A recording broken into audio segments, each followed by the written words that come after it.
मध्ये आपले स्वागत आहे। पाहूयात आजच्या ताज्या बातम्या। सगळ्यांनी बसून घ्या।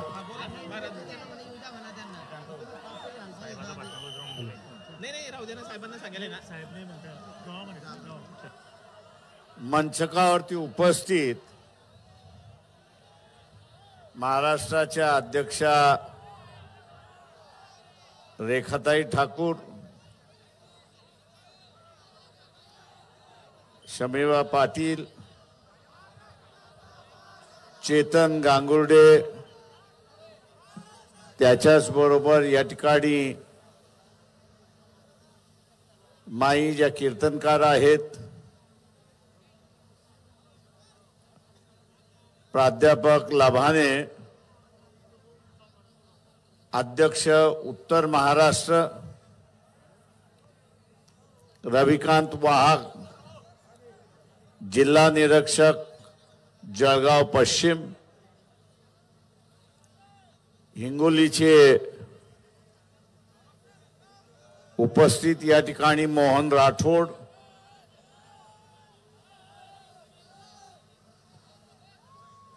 जळगाव पश्चिमचे जिल्हा अध्यक्ष प्रमोद इंगळे, युवा जिल्हा अध्यक्ष पूर्व बाबा पवार, या ठिकाणी जितेंद्र केदार, महिला जिल्हा अध्यक्ष पश्चिमच्या असणाऱ्या संगीताताई साळुंके, पूर्वच्या असणाऱ्या वंदनाताई सोनवणे, त्याच्याच बरोबर जळगाव महानगरचे असणारे अध्यक्ष ललित गोगावले, सन्माननीय व्यासपीठ उपस्थित बंधूंनो आणि भगिनींनो,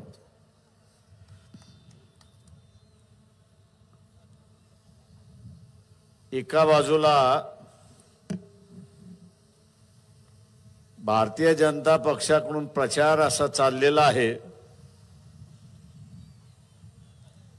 की 2024च्या ज्या लोकसभेच्या निवडणुका आहेत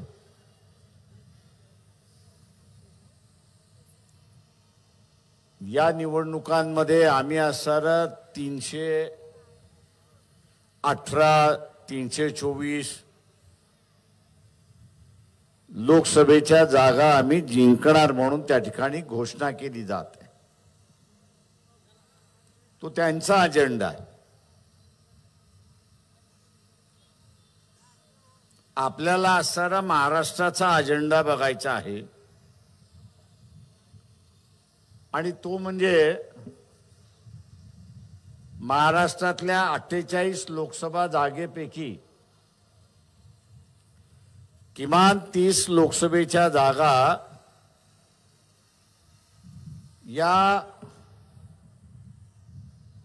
भारतीय जनता पक्षाच्या पदरात पडणार नाही याची दक्षता आपल्याला त्या ठिकाणी घ्यायची आहे। किमान 30।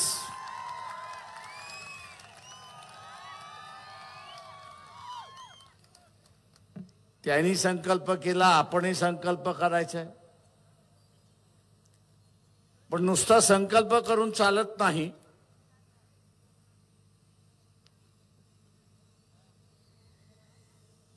तर इथे आपली बाजू खरी ठरवायची असेल, आपली बाजू जर आपल्याला खरी ठरवायची असेल तर आपण मतदारापर्यंत पोहोचलं पाहिजे हे लक्षात घ्या। हे मतदारापर्यंत आपण जोपर्यंत पोहोचत नाही तोपर्यंत आपण केलेली संकल्पना यशस्वी होणार नाही हे लक्षात घ्या।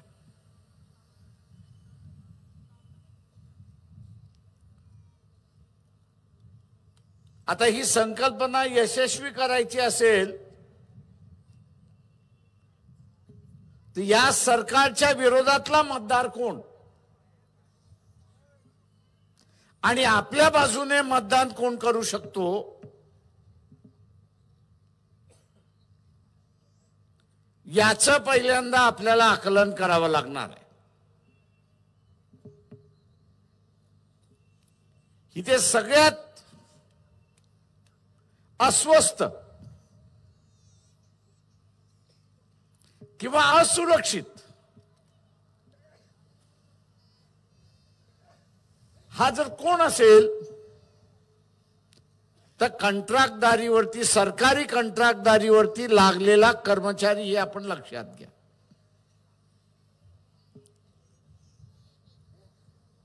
कॉन्ट्रॅक्ट पद्धतवरती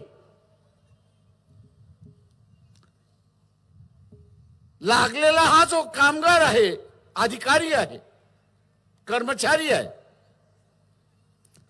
हा सगळ्यात असुरक्षित आहे. कोणाचा कॉन्ट्रॅक्ट 3 वर्षाचा आहे, कोणाचा कॉन्ट्रॅक्ट 5 वर्षाचा आहे, पुन्हा दिल्या जाईल का याची शंका आहे.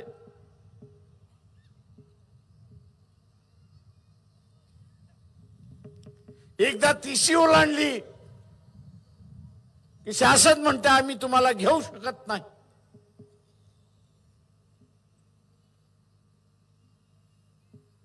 हा जो असुरक्षित कॉन्ट्रॅक्ट पद्धतीने लागलेला कर्मचारी जो आहे त्याला आपण पक्षाच्या भूमिकेमध्ये एक आश्वासन करतो आहोत की उद्याची असणारी सत्ता आणि या सत्तेमध्ये जर वंचित बहुजन आघाडी सहभागी असेल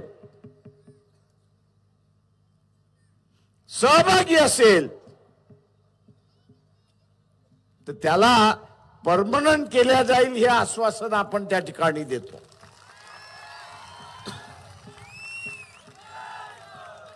तेव्हा हा जो मतदार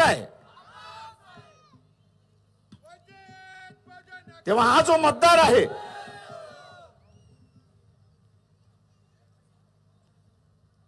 हा जो कर्मचारी आहे,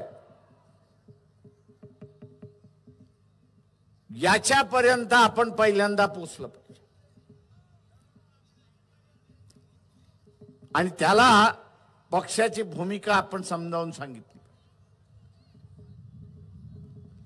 त्याला एकदा पक्षाची भूमिकाला समजली की तू अजून 10-12 जणांना समजवायला सुरुवात करतो हे लक्षात घ्या. कारण का त्याला टेम्पररी आणि असुरक्षित वातावरणातून त्याला सुरक्षित आणि परमनंट व्हायचं हे आपण लक्षात घ्या. मी हा जो कॉन्ट्रॅक्ट वरती लागलेला कामगार जो आहे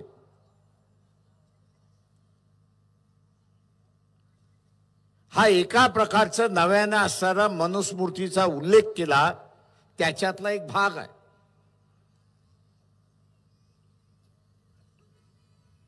त्याच्यातला असणारा एक भाग आहे. तुम्ही शिकलात बरोबर झालं. तुम्ही शिकलेला जरी असला तरी आम्ही सांगू ते काम केलं पाहिजे. एक मानसिकता तयार केल्या जाते, एक लक्षात घ्या. येणाऱ्या नव्या गुलामीची मानसिकता या ठिकाणी तयार केल्या जाते.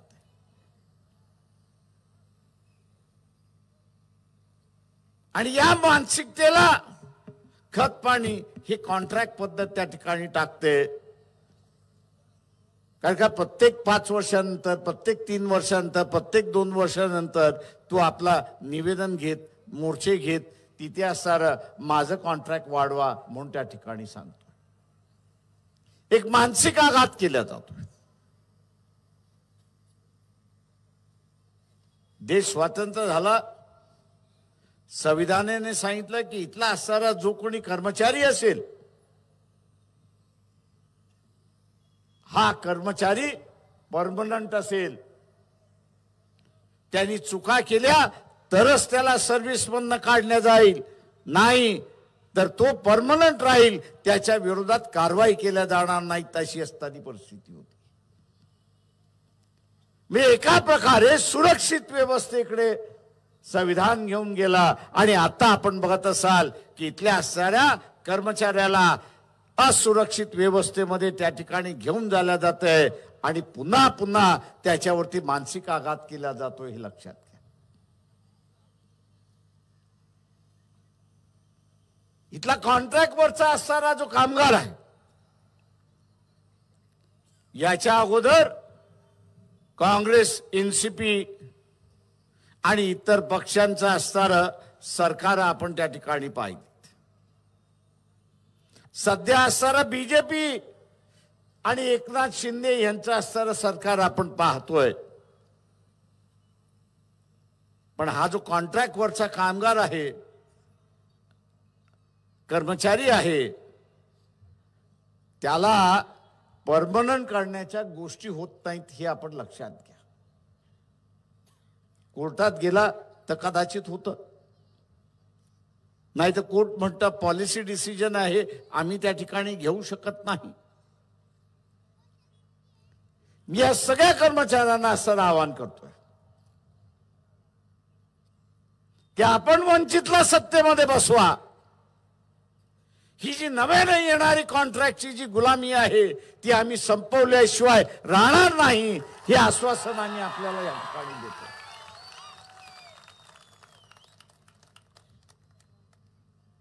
एक दुसरा वर्ग आहे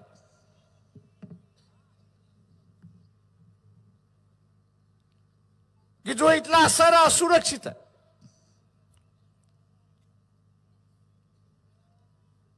आणि तो म्हणजे दिल्लीमध्ये जो शेतकरी,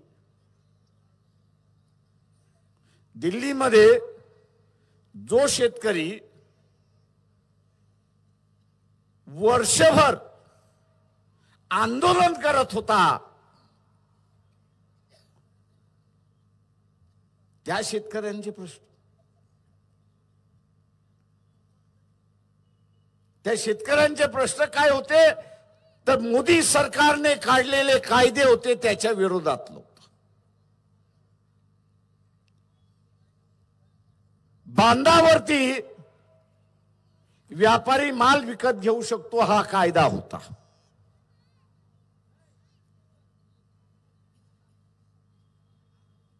दुसरं होतं की बाजार समित्या ज्या आहेत त्या बरखास्त केल्या जातील. आणि शेतकरी असं म्हणत होता की व्यापाराच्या विरोधात मला लढता येणार नाही, टिकता येणार नाही, आणि म्हणून हे केलेले कायदे आपण परत करा. मित्रो,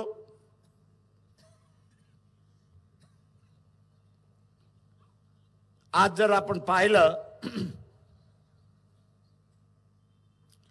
जर आपण या ठिकाणी पाहिलं की केंद्र शासन हमी भाव हे जाहीर करते, पण बाजारामध्ये व्यापारी त्या हमी भावापेक्षा कमी भावाने त्याचा माल विकत घेतो. आणि या व्यापाऱ्याने आता असणारा नवा लुटण्याचा मार्ग सुरुवात केला. हमी भावापेक्षा कमी भावाने घेऊन तो एका बाजूला शेतकऱ्यांना लुटतोय आणि दुसऱ्या बाजूला हाच व्यापारी जो शहरामधला ग्राहक आहे, खरेदी करणारा आहे, वर्ग आहे, त्याला तो लुटतोय. आपण एक लक्षात घ्या. भारतीय जनता पक्षातले असणारे आमदार, खासदार यांना असणारं आवाहन करतो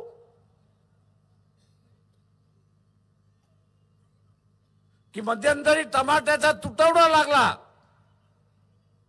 आणि झाला,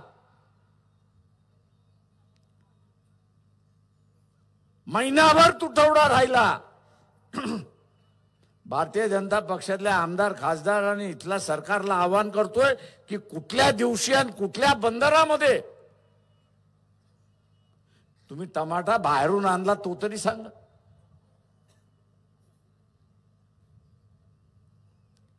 तुम्ही टमाटा बाहेरून आला तो तरी सांगा. कुठली बोट आली नाही आणि कुठला बाहेरून टमाटा आला नाही. हे व्यापाराचं सरकार आहे, हे सर्वसामान्य माणसाचं सरकार नाही. इलेक्शन आलं, फंड पाहिजे आणि म्हणून टमाट्याचा तुटवडा केला आणि महिन्याभरामध्ये या शासनाने 18,000 कोटी सामान्य माणसाचे लुटले, हे लक्षात घ्या.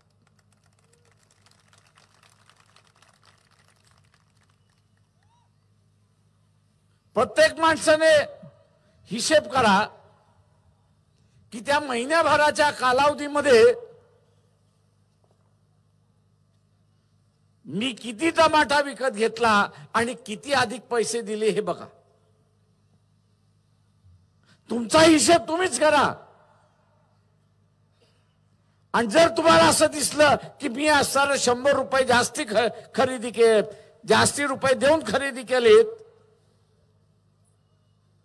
तर तुमच्या शेजाऱ्याने तेच केलं, तुमच्या वस्तीतल्या लोकांनी तेच केलं, तुमच्या शहरातल्या लोकांनी तेच केलं, तालुक्यामधल्या लोकांनी तेच केलं, जिल्ह्याच्या लोकांनी तेच केलं, राज्याच्या लोकांनी केलं आणि देशभरातल्या सगळ्या माणसांनी केलं. प्रत्येकाचे 100 रुपये जमा करा. टोटल किती होते? माझ्या खिशातून 100 गेले म्हणून मला झळ पोचली नाही. पण प्रत्येकाचे 100 रुपये आपण असं केले तर या व्यापाऱ्याने टमाटा शॉर्टेज करत, त्याचा तुटवडा करत 18,000 कोटीचा लूट केली आहे, हे आपण असं लक्षात घ्या. आणि शासन काय म्हणत होते? तुटवडा आहे तर आम्ही काय करणार? शासन आहेच त्याच्यात आधी की तुटवड्याच्या वेळेस लोकांच्या बाजूने उभं राहिलं पाहिजे, त्यांच्या लूट होणार नाही हे त्यांनी बघितलं पाहिजे. पण हे शासन सरळ सरळ लूट होऊ देत होती, अशी असताना परिस्थिती आहे. तेव्हा हे लुटारूंचं सरकार आहे. ही नवे लूटची पद्धत आहे. आणि या नव्या लूटच्या पद्धतीला आपल्याला सरळ थांबावं लागेल, हे लक्षात घ्या.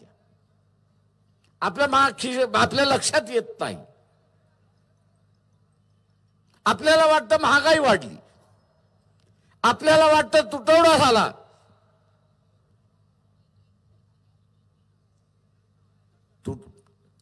तुटवडा झाला तर कुठून तरी बाहेरून आला पाहिजे ती तूट भरून काढण्यासाठी. ती तूट भरून काढण्यासाठी बाहेरून कुठून येत नाही, तर इथे असणारा तुटवडा केला जातो. लक्षात येतं की आपण असणारा प्रचंड लुटलाय, आता भाव खाली करा, आणि पुन्हा टमाट्याचा भाव खाली आला, अशी परिस्थिती. तुटवडा झाला तो अख्खा सीझनभर तुटवडा झाला पाहिजे, अख्खा सीझनभर भाव वाढला पाहिजे. महिन्याभरच वाढतो आणि महिन्याभरातच खाली पडतो, हे राजकारण आपण असणारा लक्षात घेतलं पाहिजे. ही नव्या लुटीची नांदी आहे, हे आपण लक्षात घ्या. आणि हे सरकार या लुटीला पाठीमागं घालतंय. या पाठीमागं घालणाऱ्या सरकारला आपण मातीत लोळवलं पाहिजे, एवढं असणारा लक्षात घेतलं पाहिजे. आणि म्हणून मित्रो,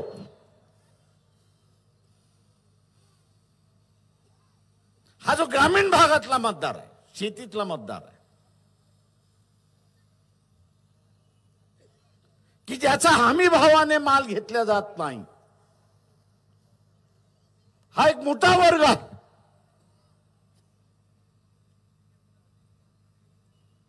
त्याला सुरक्षित आपण असणारा करण्यासाठी निघालो.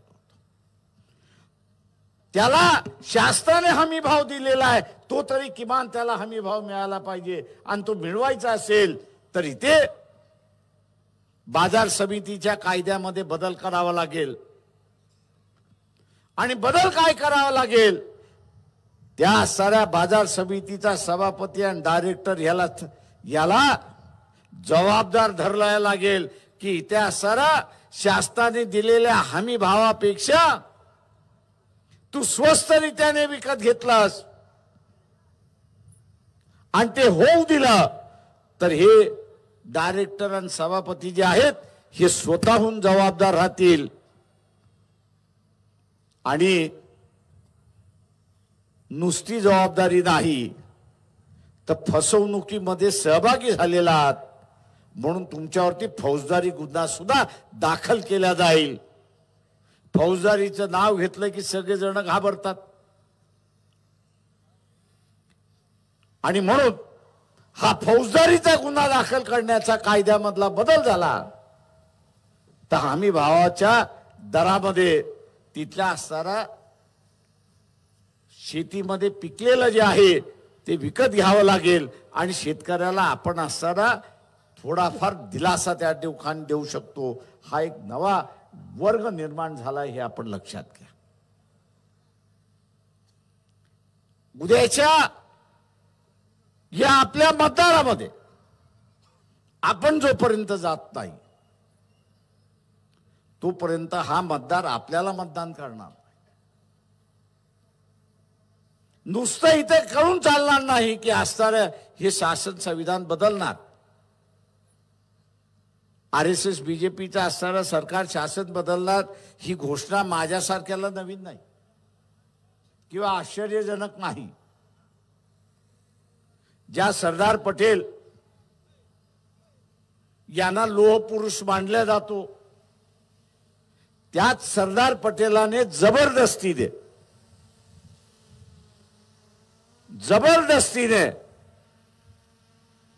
तुम्ही ही घटना मानणार असाल, देशाचा तिरंगा हा नॅशनल फ्लॅग आहे आणि अशोक चिन्ह हे ह्या देशाचं सिंबॉल आहे हे मान्य करणार असाल तर तुम्हाला जेलमधनं सोडतो, नाही तर मी सोडत नाही. जेलमधनं बाहेर येण्यासाठी एग्रीमेंट केलं आणि जबरदस्तीने मान्य करायला. आता ते जबरदस्तीने मान्य केलं, आता ते म्हणतात आम्ही बदलणार. आम्ही त्या काळी शपथ घेतली होती की ही घटना आम्ही मान्य करणार नाही.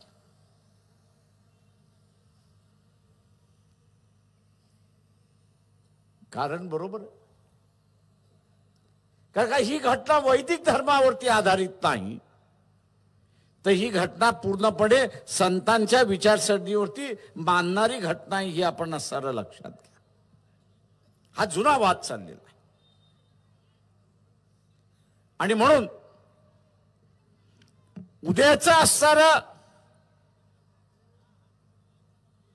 संविधानिक व्यवस्था टिकली पाहिजे. उद्या ही संविधानिक व्यवस्था टिकली पाहिजे तर या संविधानाच्या बाजूचा असणारा जो आहे तो आपला मतदार आहे आणि त्याच्यापर्यंत आपण असणारा पोचलं पाहिजे. राजेशाहीच्या व्यवस्थेमध्ये आलुतेदार असेल, बलुतेदार असेल, इथला ओबीसी असेल,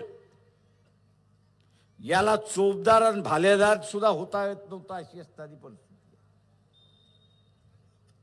त्याला चोपदारही होता येत नव्हता आणि भालेदारही होता येत नव्हतं. अपवाद फक्त शिवाजी महाराजांचा होता.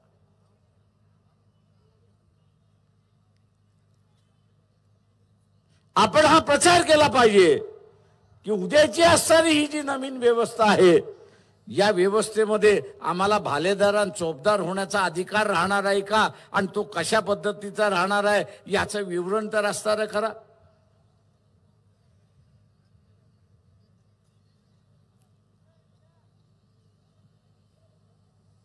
आपण जोपर्यंत टार्गेट ओरिएंटेड काम करत नाही तोपर्यंत आपल्याला यश येणार नाही हे आपण असं लक्षात घ्या. उद्याची युती होईल की न होईल हे राजकीय पक्ष ठरवणार नाहीत,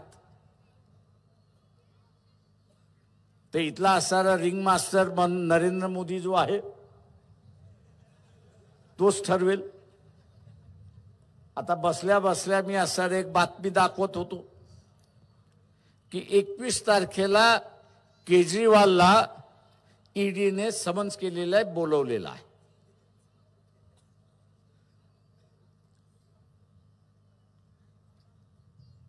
केजरीवालला 21 तारखेला ईडीने बोलवलेलं आहे. आता तुम्हाला पोलिसांनी बोलवल्यानंतर तुम्ही काय करता?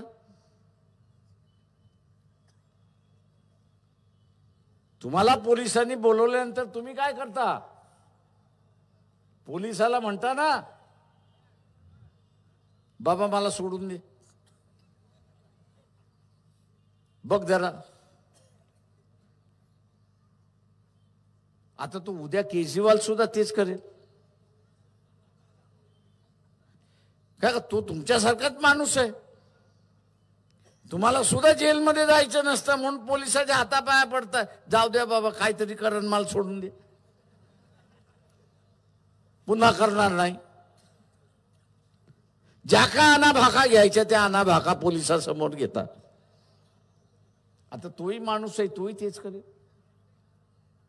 उद्या त्याला सांगितलंय की तू असं कोणाबरोबर जायचं नाही, तो काय म्हणा ठीक आहे मान्य करतो, जात नाही कोणाबरोबर. तुम्हाला असं वाटतंय की नाही इथे असताना सगळ्यांनी एकत्र बसलं पाहिजे आणि बीजेपीच्या विरोधात लढलं पाहिजे? भावना ठीक आहे, पण वस्तुस्थिती का? वस्तुस्थिती हा रिंग मास्टर जो आहे, हा रिंग मास्टर कधी हत्तीला उभा करतोय, कधी घोड्याला उभा करतोय, कधी अस्वलाला उभा करतोय, कधी कुत्र्यालाही उभा करतोय. आणि म्हणून या रिंग मास्टरला वाटलं की युती व्हावी तर युती झाली. या रिंग मास्टरला वाटलं की युती नाही झाली पाहिजे तर युती होणार नाही. ही असणारी राजकीय परिस्थिती इथल्या रिंग मास्टरने आणून ठेवलेली आहे. आणि म्हणून आपल्याला सुद्धा, मी आज दुपारच्या असणाऱ्या पत्रकार परिषदेमध्ये RSSचे प्रमुख मोहन भागवत जे आहेत त्यांना एक प्रश्न विचारला होता. उत्तर देतील की नाही याची मला कल्पना नाही, त्यांना उत्तर देण्याची सवय नाहीये. हो, मी अधिकृत सांगतोय. एक शिष्टमंडळ त्यांना असणारं निवेदन द्यायला गेलं. ते जिथे जाणार होते तिथे असणारा सगळ्यांना भेटलं आणि सांगितलं की आम्हाला आमचं निवेदन द्यायचं आहे. त्यांनी पोलिसांना सांगितलं की आम्हाला निवेदन द्यायचं आहे, का त्यांना ब्लॅक कॅट सिक्युरिटी आहे. निरोप असा आला की RSSने आतापर्यंत कधीही निवेदन कोणाचं स्वीकारलेलं नाही. ते म्हटले अपवाद करा, आमचं स्वीकारा. ते म्हटलं आमची संस्कृती नाही की इथे निवेदन स्वीकारले. तेव्हा मी मोहन भागवतांना विचारतोय की तुमची आणि नरेंद्र मोदी वर्षभरात भेट झाली का याचा खुलासा करा. का दोन हिटलर आहेत. एक संघटनेतला हिटलर आहे आणि दुसरा लोकशाहीतला हिटलर आहे. तेव्हा आम्हाला ह्या दोन हिटलरांची भेट झाली आहे का ह्याची माहिती पाहिजे.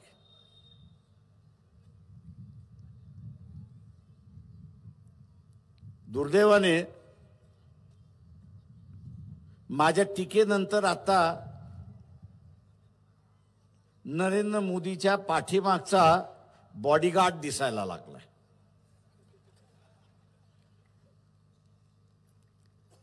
काय का मीच म्हणत होतो की नरेंद्र मोदी हा एकटाच दिसतो, दुसरा कोणी दिसत नाही लाल किल्ल्यावरनं. पण त्यांच्या अगोदरचे सगळे पंतप्रधान बघा, त्या सगळ्या पंतप्रधानाच्या पाठीमागे दोन बॉडीगार्ड त्या ठिकाणी दिसतात. मोदी त्या बॉडीगार्डला सुद्धा घाबरत होता. आणि तो घाबरत याच्यासाठी होता की उद्या त्या बॉडीगार्डचा चेहरा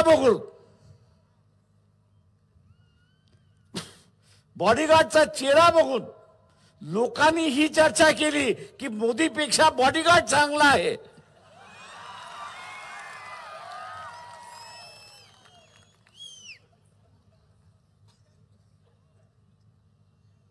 मोदीपेक्षा बॉडीगार्ड चांगला आहे ही चर्चा होईल म्हणून तो बॉडीगार्डलाच दाखवत नव्हता. अशी परिस्थिती आहे. मागच्या 10 दिवसापासून एक बॉडीगार्ड दिसायला लागलाय, एक बॉडीगार्ड दाखवला जातोय. अशी असणारी परिस्थिती आहे. म्हणजे ज्या माणसाला आपले अंगरक्षक जे आहेत, आपल्या स्वतःच्या सुरक्षितेसाठी आहेत, त्यांना दाखवण्यावरून सुद्धा त्याला भीती वाटते. या माणसाची मानसिकता काय असणार? हा स्वतःवरतीच एवढा प्रेम करतो,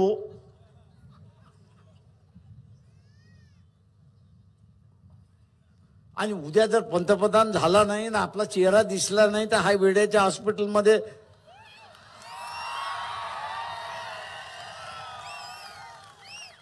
काय का, हा एक रोग आहे, मानसिक रोग आहे.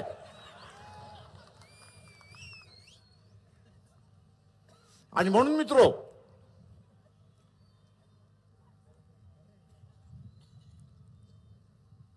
आज जे सांगितलं जातंय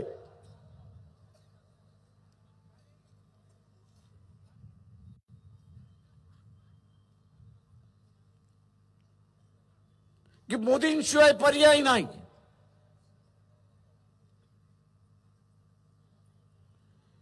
मी त्यांना असं म्हणतो की काय महत्वाचं काम झालं एवढं तरी सांगा.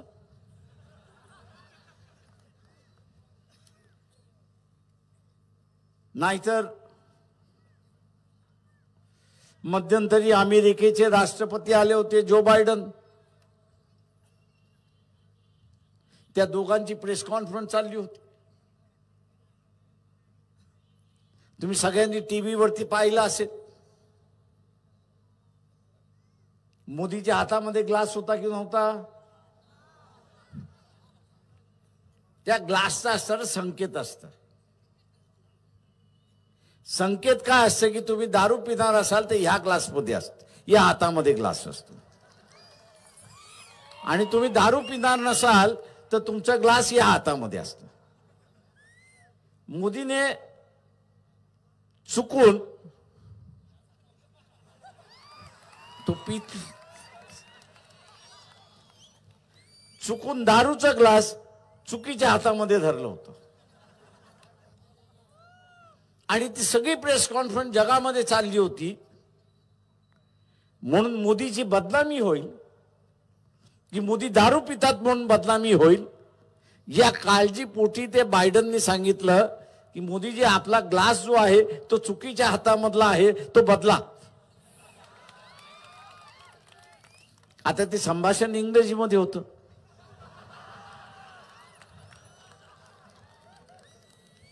बायडन इंग्रजीमध्ये बोलत होता, पुन्हा खोला तुम्ही बघत असाल की तो एकदा नाही तीनदा सांगत होता, आणि मोदी आपला 3 वेळा खिकी खिकी खिकी हसत बसला.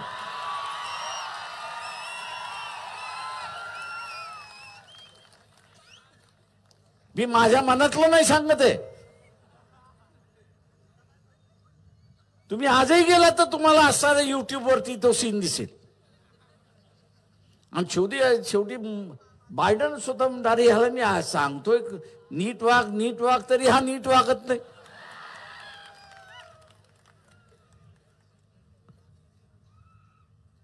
आता असा तीर मारणारा इथल्या असणाऱ्या बीजेपीच्या कार्यकर्त्याला पंतप्रधान पाहिजे असेल तर माझ्या अंदाजाने देशाचं लखलाभ झाला असंच मी त्या ठिकाणी मानणार आहे. आणि म्हणून मित्रो,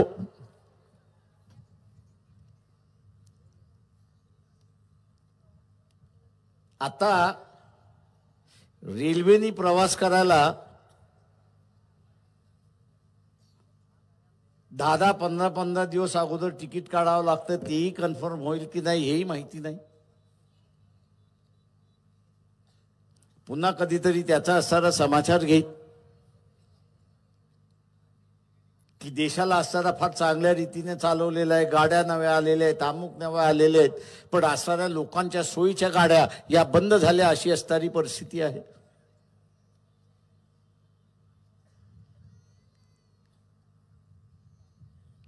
एक प्रचार फार जोरात चाललेला आहे.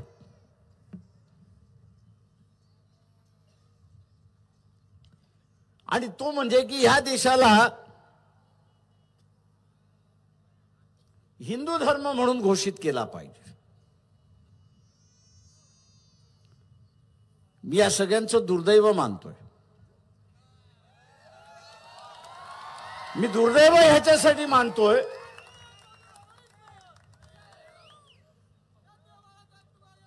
याचं कारण असं आहे की ह्या देशाची भौगोलिक रचना कशी असली पाहिजे,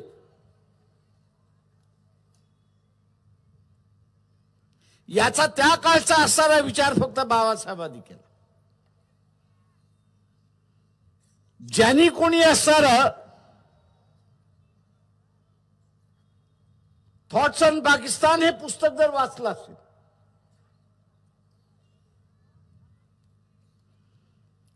तर या देशातल्या हिंदूंवरती बाहेर येऊन येणाऱ्यांनी 2500 वर्ष राज्य केलं.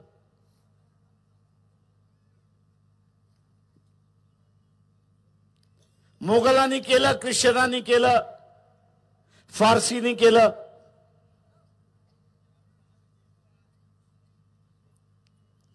बाहेरच्यांनी असणारं राज्य केलं. उद्याच्या असणाऱ्या कालावधीमध्ये बाहेरच्यांनी भारतीयांवरती राज्य करू नये, इथल्या हिंदूंवरती राज्य करू नये. म्हणून त्यांनी मुस्लिम इलाका जो होता याचं एक वेगळं राज्य होतं आणि टू नेशन थिअरी त्यांनी त्या ठिकाणी मांडली.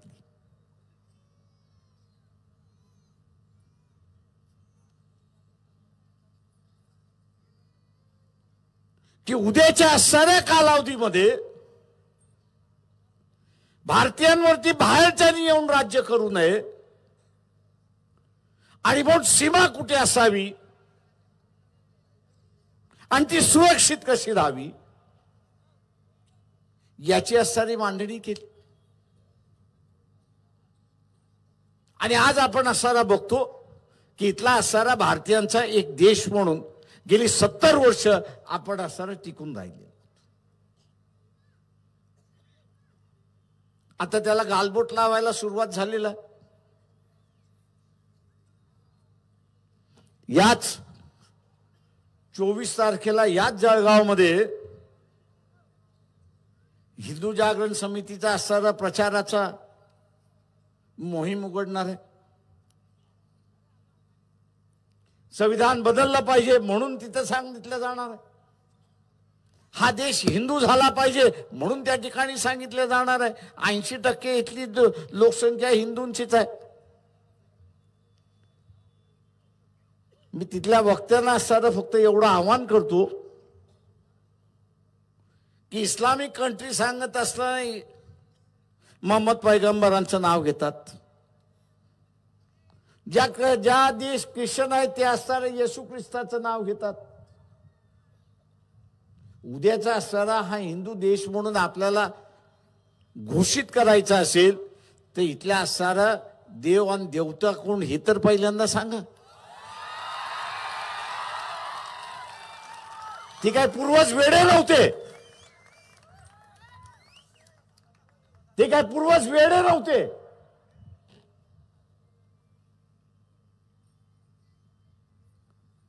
की त्यांनी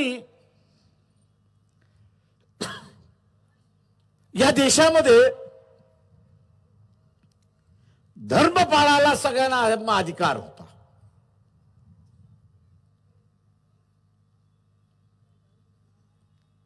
धर्म पाळायला सगळ्यांना अधिकार दिला. मी मगाशी ज्याचा उल्लेख केला, संतांची विचारसरणी ही समतावादी विचारसरणी आणि वैदिक धर्माची विचारसरणी ही असणारी विषमतावादी विचारसरणी आहे. हळूहळू दोघेही बदलतील आणि एका नव्या दिशेने सुरुवात होतील ही अपेक्षा त्या पिढीची होती.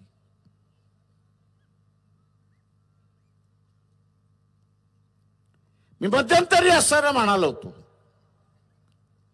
RSS वाल्यांना म्हणालो होतो की तुमचं असणारं हे जे कल्चरल नॅशनलिझम आहे ना, सांस्कृतिक राष्ट्रवाद असं म्हणताय, या स्टेजवरती आणि आम्ही वाद घालतो आणि लोकांना निर्णय करू द्या त्याला सांस्कृतिक राष्ट्रवाद पाहिजे की भौगोलिक राष्ट्रवाद पाहिजे याचा निर्णय त्यांना असताना करू द्या. मित्रो,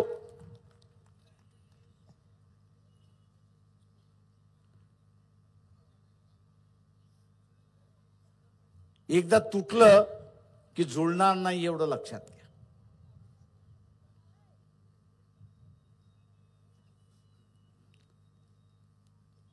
रामायण महाभारताची सिरीज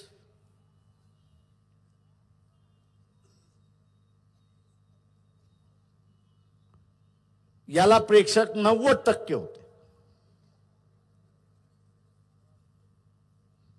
90% होते. पण त्या रामायणाच्या सिरीज मध्ये एक सुप्रीम कोर्टामध्ये पिटिशन घेतली, मी त्याचा उल्लेख नाही करत आहे. आणि त्या पिटिशनचा गाभा काय होता की कुठल्या देवाने कोणासमोर झुकलं आणि कुठल्या देवाने कुठल्या समोर झुकल्यामुळे माझ्या भावना दुखल्या आणि म्हणून हा सीन काढून टाका म्हणून ते पिटिशन होतं.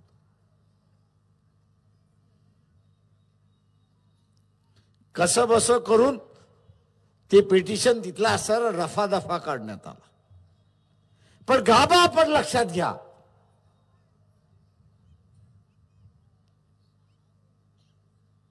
गाभा हा आहे की प्रत्येक जण हा कुठल्या नाही कुठल्या तरी देवाला मानतो आणि त्याला तो असणारं प्रमाण मानतो. कदाचित तो एक असेल, अनेक असेल. आणि म्हणून मी असणारं म्हटलं की उद्याच्या असणाऱ्या 24 तारखेच्या ह्याच्यामध्ये तुमचा प्रमुख हे तर ठरवा. तुम्ही ठरवला तर उद्या तो ठरवण्याचा वेळ येणारच. हा म्हणणार तो, तो म्हणणार तो, तो म्हणणार तो, पुन्हा भांडणं सुरुवात झाली. गुलामीची या देशातली जी कारणं आहेत ती ही विभक्तपणाची असणारी कारणं आहेत.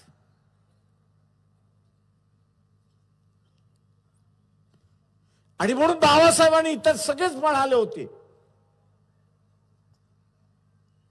की ज्या भावनेतून इथली माणसं विभक्त होऊ शकतात त्यांना कृपा करून राजकारणाचा अड्डा बनवू नका.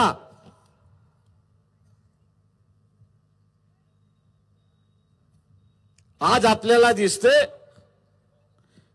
की ज्याच्यावरती एकमत होऊ शकत नाही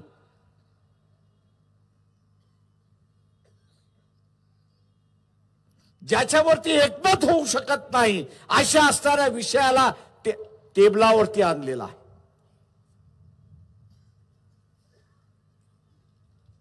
एकमत झालं नाही तर भांडणं आहेत,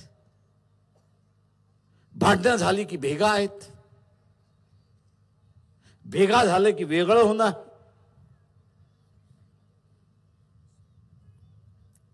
हा इशारा आहे. आणि म्हणून मी इथल्या असं तमाम जनतेला आवाहन करतोय की ज्याच्यावरती आपलं एकमत होऊ शकत नाही तो आपण चर्चेला घेताच कामा नये.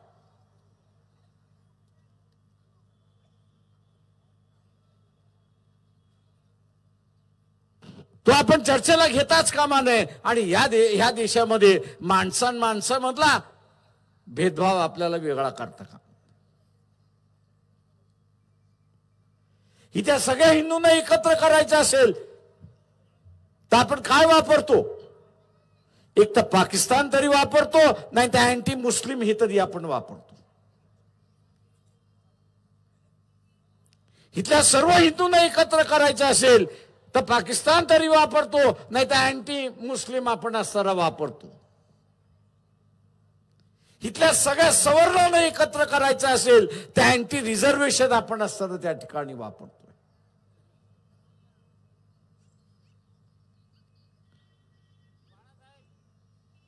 प्रश्न असताना त्याच्यामधला एक आहे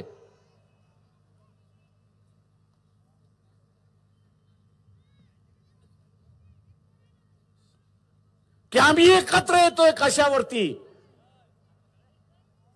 बेरजेवरती एकत्र येत नाही आहोत तर आम्ही वजाबाकीवरती एकत्र येत आहोत अशी परिस्थिती आहे.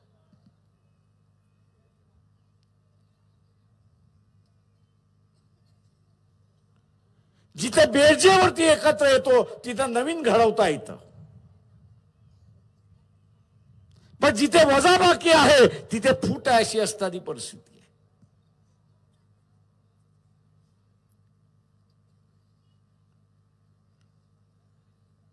आव्हान आहे इथल्या असं रेखाताईंनी असणारा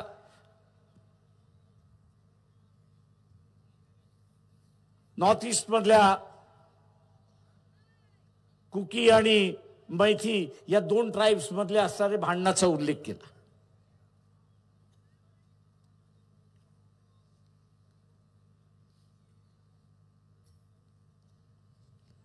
तुम्ही आता ट्राइब मध्ये भांडणं लावायला लागलेला आहात. दुर्दैवाने इथला असणारा खडसेने सुद्धा त्याच्यामध्ये असणारा हात घातला, अशी असणारी परिस्थिती आहे. आदिवासींना धर्म नाही, तो हिंदू आदिवासी असेल किंवा मुस्लिम आदिवासी असेल किंवा ख्रिश्चन आदिवासी असेल, त्याला आरक्षण तो आदिवासी आहे म्हणून त्या ठिकाणी मिळतोय. त्यांनी कदाचित ख्रिश्चन धर्म स्वीकारला असेल, त्यांनी कदाचित हिंदू धर्म स्वीकारला असेल, त्यांनी कदाचित मुस्लिम धर्म स्वीकारला असेल. संविधान असं म्हणतंय की तो आदिवासी आहे म्हणून त्याला असणारं आरक्षण आपण दिलं पाहिजे. आता काही आदिवासी मुस्लिम झाले, काही आदिवासी ख्रिश्चन झाले, काही आदिवासी हिंदू झाले, तर त्यांनी धर्मांतर का केलं आणि केलं असेल तर त्यांचं आरक्षण काढा म्हणून असं एक नव्यानं मोहीम या ठिकाणी सुरू व्हायचं.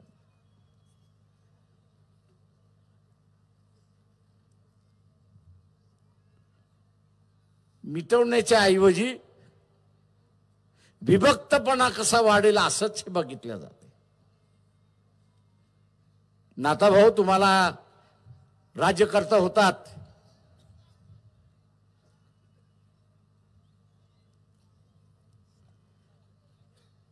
आणि अनेक तुमच्यासारखे राज्यकर्ते आहेत, पण या देशातले किती विद्यार्थी परदेशी शिकायला जातात एवढं सांगा. पोस्ट ग्रॅज्युएशनला जातात ते वेगळे आहेत, ग्रॅज्युएशन साठी किती जातात याचं सांगा. जी काय आकडेवारी बाहेर आलेली आहे, 22 लाख विद्यार्थी बाहेर जातो. ग्रॅज्युएशन करण्यासाठी 22 लाख विद्यार्थी बाहेर जातो,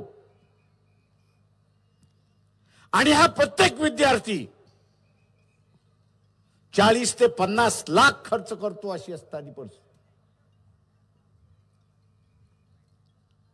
तुम्ही राज्यकर्ते होतात, शाळा खोलल्या असत्या, कॉलेजेस खोलल्या असत्या, मेडिकलच्या, इंजिनिअरिंगच्या, आर्किटेक्टच्या, वेगवेगळ्या ह्याच्या, आयटीच्या असणाऱ्या खोलल्या असत्या, ते 22 लाख विद्यार्थी बाहेर गेले नसते. हे 22 लाख विद्यार्थी बाहेर गेले नसते, आणि हे 22 लाख विद्यार्थी इथं शिकत असते, तर तेवढेच प्राध्यापक लागले असते आणि तेवढाच नॉन टीचिंग स्टाफ लागला होता. रस्त्यावरचा हा जो बेरोजगार आहे, आज रस्त्यावरचा असणारा बेरोजगार आहे, कदाचित अर्धा बेरोजगार हा या शाळेमध्ये लागला असता, अशी परिस्थिती.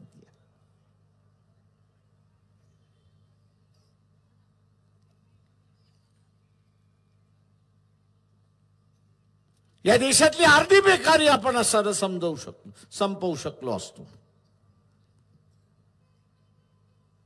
आणि 50 लाखाच्या निमित्ताने या देशाची संपत्ती जे परदेशी चाललेली आहे ती कदाचित आपण थांबवली असती, आणि इथल्या असणाऱ्या गोरगरिबाचा प्रश्न आपण त्या ठिकाणी सोडवला असता.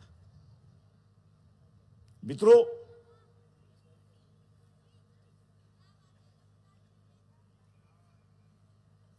विधानसभा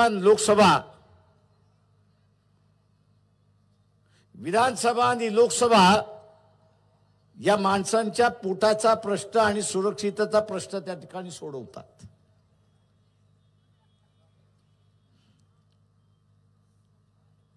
माणसांच्या, लोकांच्या पोटाचा आणि सुरक्षिततेचा प्रश्न त्या ठिकाणी सुटवला जातो, राज्याचा प्रश्न त्या ठिकाणी सुटवला जातो. आज आपण बघत असाल की त्याला धार्मिक आखाडा करण्याचा भाग त्या ठिकाणी चाललाय.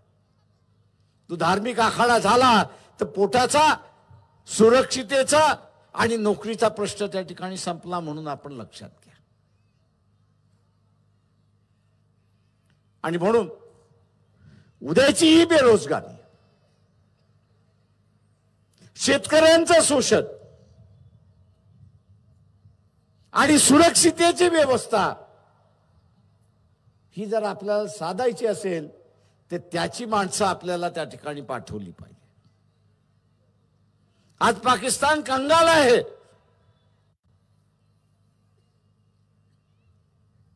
दोन दिवस सुद्धा लढण्याचं शस्त्र त्यांच्याकडे नाही. पण आजही आपण बघत असाल सीमेवरती दर तिसऱ्या दिवशी 2 जवान मरतात आहेत अशी परिस्थिती आहे. अरे तुम्हाला असताना 56 इंचाची छाती आहे. या 56 इंचाच्या छातीमध्ये एक पुलवामा आणि त्याच्यानंतर उरी. अरे पुन्हा घुसा आणि मोकळं व्हा ना एकदाच.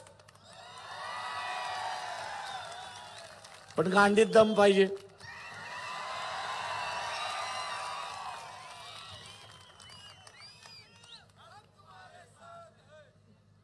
दम पाहिजे. गाठ्या खाऊन चालत नाही. म्हणजे कंगाल पाकिस्तान आहे आज. जगासमोर त्यांनी असणारे घुटणे टेकलेले आहेत. ज्या पाकिस्तानने जगासमोर घुटणे टेकलेले आहेत त्याला तुम्हाला टेकवता येत नाही. कसलं राज्य करताय?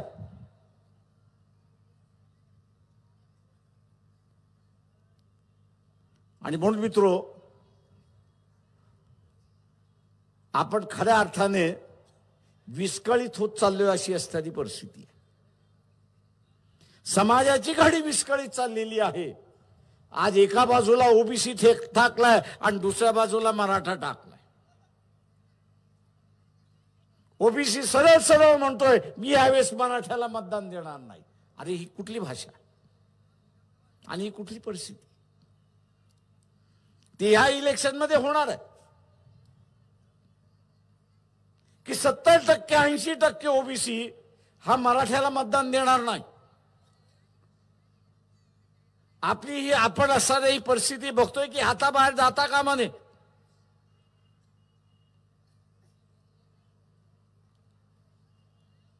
आणि म्हणून आपण म्हटलं की बा सत्ता आली तर आम्ही मराठा समाजाचं आरक्षण कसं द्यायचं त्याचा आराखडा आम्ही त्या ठिकाणी मांडू.